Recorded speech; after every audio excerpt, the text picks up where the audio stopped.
Vries exam में आपका स्वागत है। आज का विषय है आर्थिक पैकेज के तीसरे भाग की घोषणा। आर्थिक पैकेज की घोषणा, आइए जानते हैं सुर्खियों में क्यों, अन्य 2 चरण के महत्वपूर्ण बिंदु एवं आर्थिक पैकेज के तीसरे भाग की घोषणा। आइए जानते हैं सुर्खियों में क्यों। केंद्रीय वित्त मंत्री निर्मला सीतारमण ने कोविड-19 महामारी के बीच प्रधानमंत्री द्वारा घोषित आत्मनिर्भर भारत अभियान के तहत आर्थिक राहत पैकेज की कड़ी में कुछ और राहत उपाय को जोड़ते हुए तीसरे चरण के कदमों की विस्तार से जानकारी साझा की है। भारत को आत्मनिर्भर बनाने के मुख्य उद्देश्य से की गई यह घोषणा 20 लाख करोड़ रुपए के आर्थिक पैकेज का ही हिस्सा है। अन्य 2 चरण के महत्वपूर्ण बिंदु, यदि प्रथम चरण की बात करें तो एमएसएमई अर्थात micro small and medium enterprises की परिभाषा में बदलाव किया है एवं रियल एस्टेट परियोजना एवं व्यवसाय के लिए राहत। यदि दूसरे चरण की बात करें तो प्रवासी मजदूरों, फेरी लगाने वालों, जनजातीय लोगों, छोटे व्यापारियों, छोटे किसानों और आवास निर्माण क्षेत्र में काम करने वाले श्रमिकों को फायदा मिलेगा। अब बात करते हैं आर्थिक पैकेज के तीसरे भाग की घोषणा।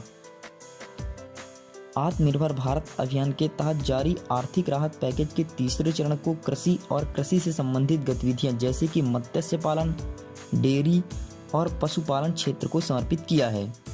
प्रेस कॉन्फ्रेंस में कृषि, मत्स्य पालन और खाद्य प्रसंस्करण सेक्टर के लिए अवसंरचना लॉजिस्टिक्स को मजबूत करने, क्षमता निर्माण, गवर्नेंस और प्रशासनिक सुधारों के लिए अहम उपाय को तीसरे भाग की घोषणा की।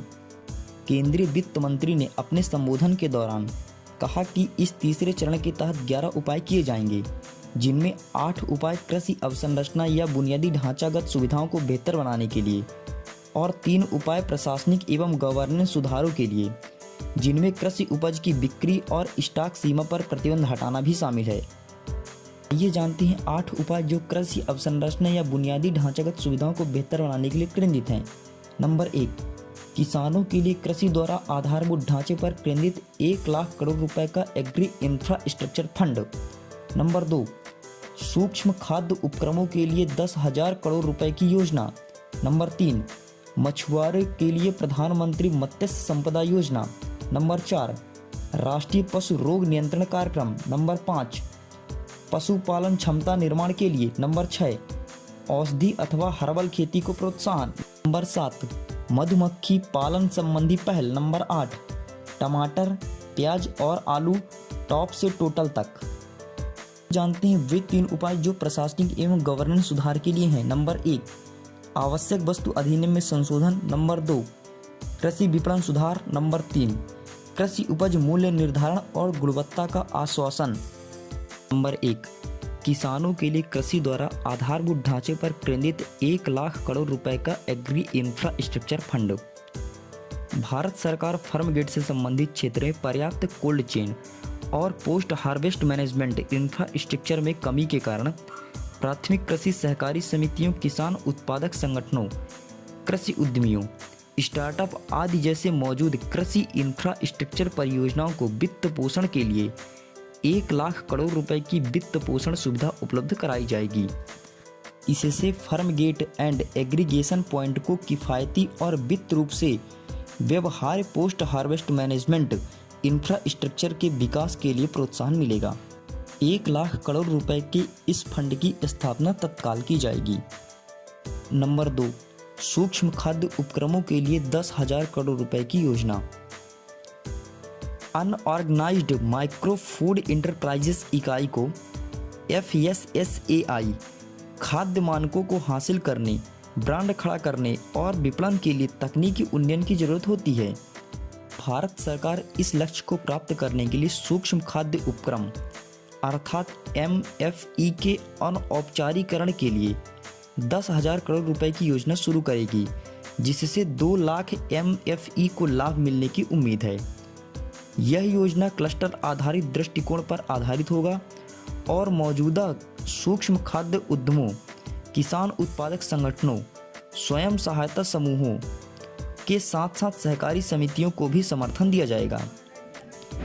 यह योजना बेहतर स्वस्थ भावना के मद्देनजर अनछुए निर्यात बाजारों तक पहुंचने में मदद करने के साथ साथ यह बेहतर स्वस्थ और सुरक्षा मानकों से खुदरा बाजारों के साथ साथ आय बढ़ाने में भी सहायक होगी। नंबर 3, मछुआरों के लिए प्रधानमंत्री मत्स्य संपदा योजना।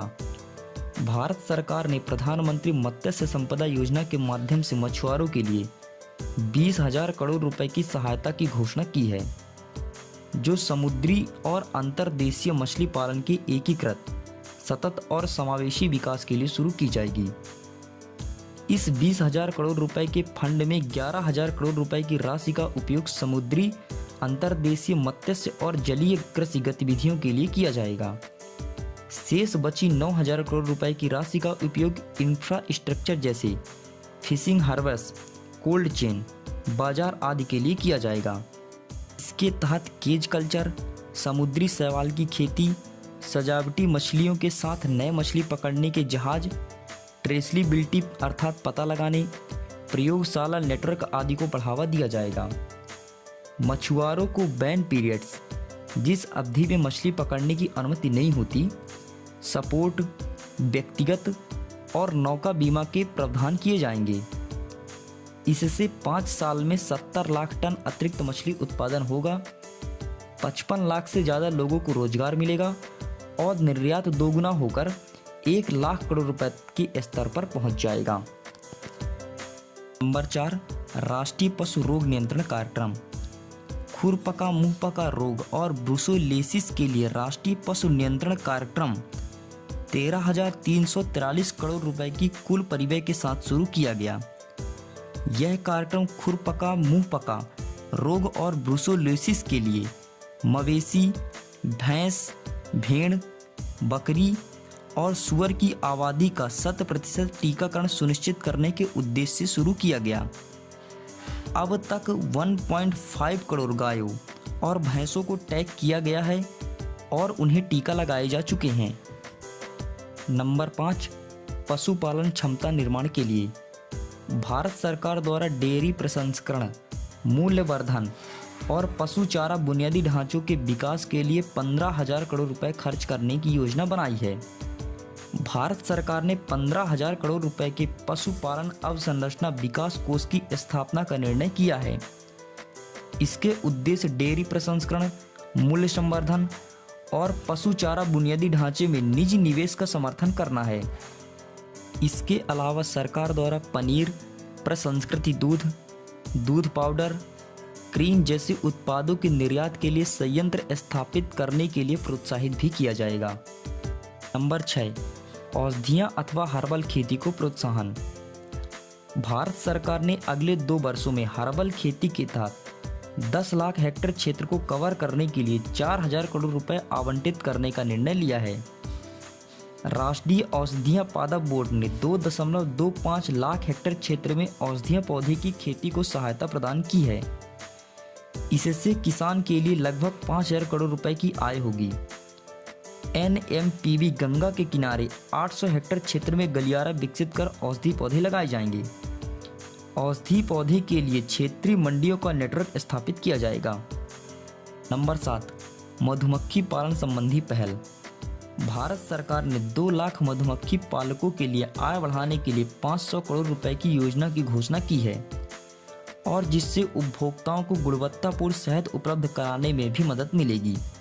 इसे परागण के माध्यम से फसलों की उपज और गुणवत्ता बढ़ाने के लिए शुरू किया गया है, जो शहद और मोम जैसे अन्य मधुमक्खी उत्पाद भी प्रदान करेगा।